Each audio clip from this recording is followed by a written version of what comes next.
ಪ್ರಪಂಚದ ಅತಿ ದೊಡ್ಡ ಗುರು ಎಂದರೆ ಅದು ಸಮಯ. ಅದು ಎಲ್ಲವನ್ನು ಕಲಿಸುತ್ತದೆ. ಈ ಲೈಫ್ ತುಂಬ ಚಿಕ್ಕದು ಕಣ್ರಿ. ಸಣ್ಣ ಸಣ್ಣ ನೆಪ ಇಟ್ಕೊಂಡು ದ್ವೇಷ ಮಾಡ್ತಾ ಕುಂತ್ರೆ ಇರೋ ಖುಷಿನ ಸಹ ಕಳ್ಕೊತೇವೆ.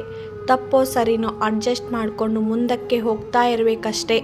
ನಮ್ಮ ಜೀವನ ಹೇಗಿರಬೇಕೆಂದರೆ ಜಾಡಿಸಿ ಒದ್ದವರು ಮುಂದೊಂದು ದಿನ ಜೋಡಿಸಿ ಮುಗಿಯುವಂತಿರಬೇಕು. ಜೀವನ ಅನ್ನೋದು ಬಹಳ ಕಷ್ಟವೇನಲ್ಲ. ಬೇಡದ ವಿಷಯಗಳ ತಲೆಗೆ ತುಂಬಿಸಿಕೊಂಡು ಕಷ್ಟ ಮಾಡಿಕೊಂಡಿದ್ದೇವೆ. ಎಷ್ಟು ಅಗತ್ಯವೋ ಅಷ್ಟು ಪಡೆದು ಸಂತೋಷ ಹಂಚಿಕೊಂಡು ನೆಮ್ಮದಿಯಾಗಿರೋಣ. ನಿದ್ದೆಯಲ್ಲಿ ಜೀವನದ ಕನಸು ಕಾಣುವವನು ಸಾಧಕನಲ್ಲ, ಜೀವನದ ಕನಸಿಗಾಗಿ ನಿದ್ದೆ ಬಿಟ್ಟವನು ಸಾಧಕ. ಕೆಲವರಿಗೆ ನಿಮ್ಮ ವಿರುದ್ಧ ಆರೋಪಗಳನ್ನು ಮಾಡುತ್ತಲೇ ಇರುವುದೇ ಕಾಯಕ. ನೀವು ತಲೆ ಕೆಡಿಸಿಕೊಂಡರೆ ಅವರು ಗೆದ್ದಂತೆ. ನೀವು ನಿಮ್ಮ ಪಾಡಿಗೆ ಮುಂದುವರಿಯುತ್ತಿದ್ದರೆ ಅವರು ಹುಚ್ಚರೇ ಆಗಿಬಿಡುತ್ತಾರೆ. ಬದುಕು ನೋವು ಮತ್ತು ಸಂತೋಷಗಳ ಕಠಿಣ ಮತ್ತು ಒಳ್ಳೆಯ ಸಮಯಗಳ ಚಕ್ರ. ಇಂದು ನಿಮಗೆ ನೋವಿದ್ದರೆ ನಾಳೆ ಸಂತೋಷ ಖಾತ್ರಿ. ಇಂದು ಸಮಯ ಸರಿ ಇಲ್ಲವೆನಿಸಿದರೆ ಚಿಂತಿಸಬೇಡಿ. ಒಳ್ಳೆಯ ಸಮಯ ಕಾಯುತ್ತಿದೆ. ಸಮಯಕ್ಕೆ ಮೌಲ್ಯವಿದೆ, ಏಕೆಂದರೆ ಅದು ಯಾರಿಗೂ ಕಾಯುವುದಿಲ್ಲ.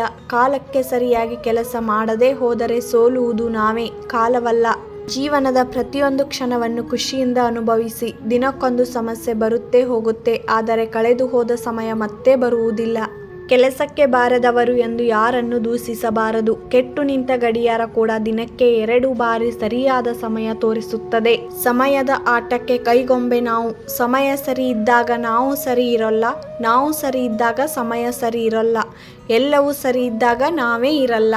ತಿನ್ನಲು ಊಟವೇ ಇಲ್ಲದ ಪರಿಸ್ಥಿತಿಯಿಂದ ಶುರುವಾಗಿ ತಿನ್ನಲು ಸಮಯವೇ ಇಲ್ಲದ ಸ್ಥಿತಿಗೆ ಬಂದು ನಿಲ್ಲುವುದೇ ಮನುಷ್ಯನ ನಿಜವಾದ ಸಾಧನೆ.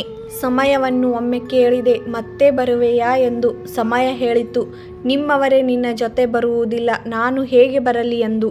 ಟೈಮ್ ಬದಲಾಗುತ್ತೋ ಇಲ್ವೋ ಗೊತ್ತಿಲ್ಲ, ಆದರೆ ಜೊತೆಯಲ್ಲಿ ಇದ್ದವರು ಮಾತ್ರ ಬದಲಾಗುತ್ತಾರೆ. ಜಗತ್ತಿನಲ್ಲಿ ಒಂದೇ ಸಮನಾಗಿ ನೋಡುವುದು ಸಮಯ ಮಾತ್ರ. ಬಡವನಿಗೂ ಒಂದೇ, ಶ್ರೀಮಂತನಿಗೂ ಒಂದೇ. ನಿರೀಕ್ಷೆಗಿಂತ ಸಮಯದ ಮೇಲೆ ಹಿಡಿತವಿರಲಿ, ಆಗ ನಿರೀಕ್ಷೆಗೂ ಮೀರಿದ ಬದಲಾವಣೆ ಆಗುತ್ತದೆ. ಗಡಿಯಾರ ಕೇವಲ ಸಮಯವನ್ನು ಮಾತ್ರ ನಮಗೆ ತಿಳಿಸುತ್ತದೆ. ಅದೇ ಸಮಯ ಬಂದಾಗ ಕೆಲವರ ಯೋಗ್ಯತೆ ನಮಗೆ ತಿಳಿಸುತ್ತದೆ. ಸಮಯ ಒಂದೇ ನಿಮ್ಮ ಬದುಕಿನಲ್ಲಿ ಬರುವ ಜನರ ಮಹತ್ವವನ್ನು ಸಾಬೀತುಪಡಿಸುತ್ತದೆ.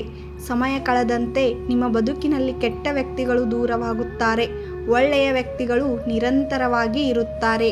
ಮುಳ್ಳುಗಳು ನಿರಂತರವಾಗಿ ಚಲಿಸುತ್ತಿರುವುದರಿಂದಲೇ ಗಡಿಯಾರಕ್ಕೆ ಬೆಲೆ, ಹಾಗೆಯೇ ಕ್ರಿಯಾಶೀಲತೆಯಿಂದಲೇ ಯೌವನಕ್ಕೆ ಬೆಲೆ. ಪ್ರತಿಯೊಂದರ ಬೆಲೆ ತಿಳಿಯುವುದು ಅದರ ಸಮಯ ಬಂದಾಗ ಮಾತ್ರ. ಈ ವಿಡಿಯೋ ಏನಾದರೂ ನಿಮಗೆ ಇಷ್ಟವಾಗಿದ್ದರೆ ಲೈಕ್ ಮಾಡಿ, ಕಮೆಂಟ್ ಮಾಡಿ, ಹಾಗೆ ಫ್ಯಾಮಿಲಿ ಫ್ರೆಂಡ್ಸು ಶೇರ್ ಮಾಡಿ. ಇನ್ನೂ ನನ್ನ ಚಾನಲ್ಗೆ ಸಬ್ಸ್ಕ್ರೈಬ್ ಆಗಿಲ್ಲ ಅಂದರೆ ದಯವಿಟ್ಟು ಹೋಗಿ ಸಬ್ಸ್ಕ್ರೈಬ್ ಆಗಿ, ಪಕ್ಕದಲ್ಲಿರುವ ಬೆಲ್ ಬಟನ್ ಪ್ರೆಸ್ ಮಾಡಿ. ನಾನು ಹಾಕ್ತಾ ಇರೋಂಥ ವಿಡಿಯೋ ನೋಟಿಫಿಕೇಷನ್ ನಿಮಗೂ ಬರುತ್ತದೆ. ಮತ್ತೆ ಹೊಸ ವಿಡಿಯೋದೊಂದಿಗೆ ಸಿಗ್ತೀನಿ. ಅಲ್ಲಿವರೆಗೂ ನೋಡ್ತಾ ಇರಿ, ಸಪೋರ್ಟ್ ಮಾಡ್ತಾ ಇರಿ. Thank you for watching.